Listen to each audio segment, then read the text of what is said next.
one of the worst things about this coronavirus outbreak has to be how out of control we feel, how helpless we feel. Maybe it's seeing the response on the news and longing to be part of that, but knowing we can't, either because we're not trained or maybe we're in isolation.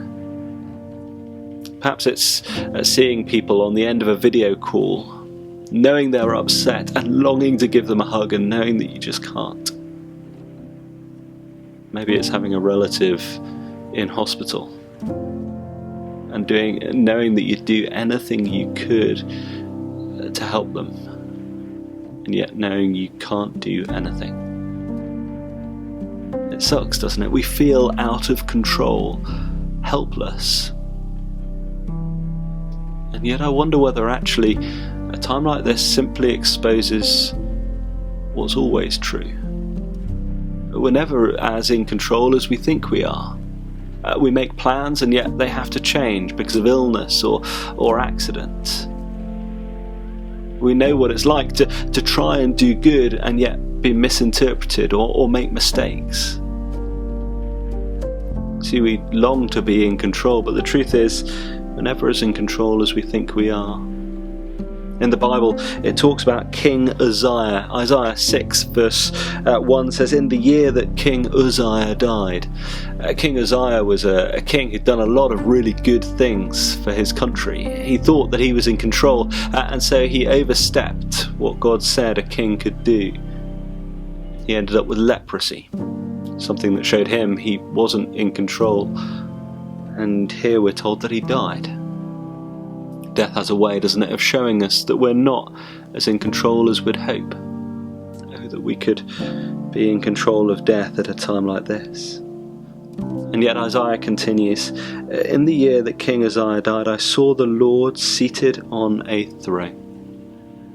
The Bible's clear that God is on the throne, that he is completely in charge of everything, that not one electron spins around one atom in this universe without his say-so.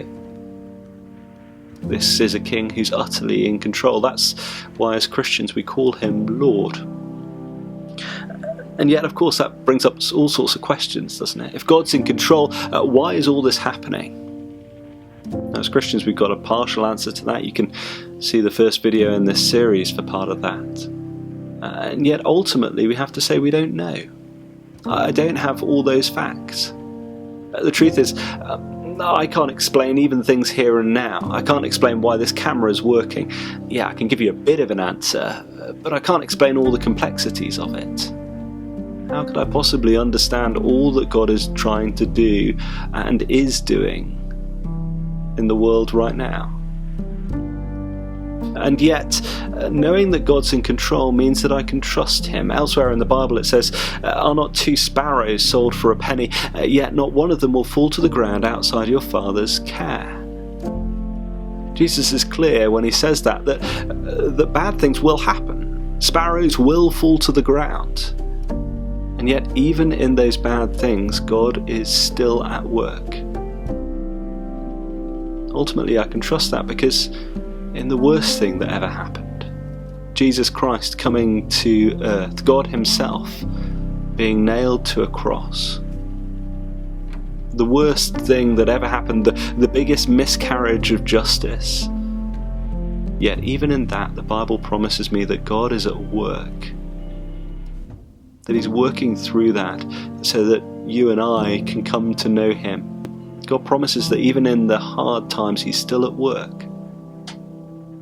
And personally, that changes things. It means that I can approach hard times like this and know that I can try and make a difference. I can try and do good things, whilst knowing that ultimately if they fail or if I feel powerless, the buck doesn't stop with me.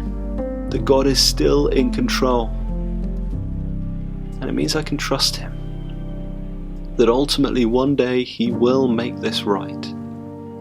As he promises, this is a temporary state. One day he will make all things right. If that's something you'd like to find out more about, please do check around on this website or drop us a line. We'd love to talk about it more with you. But for now, thank you for listening.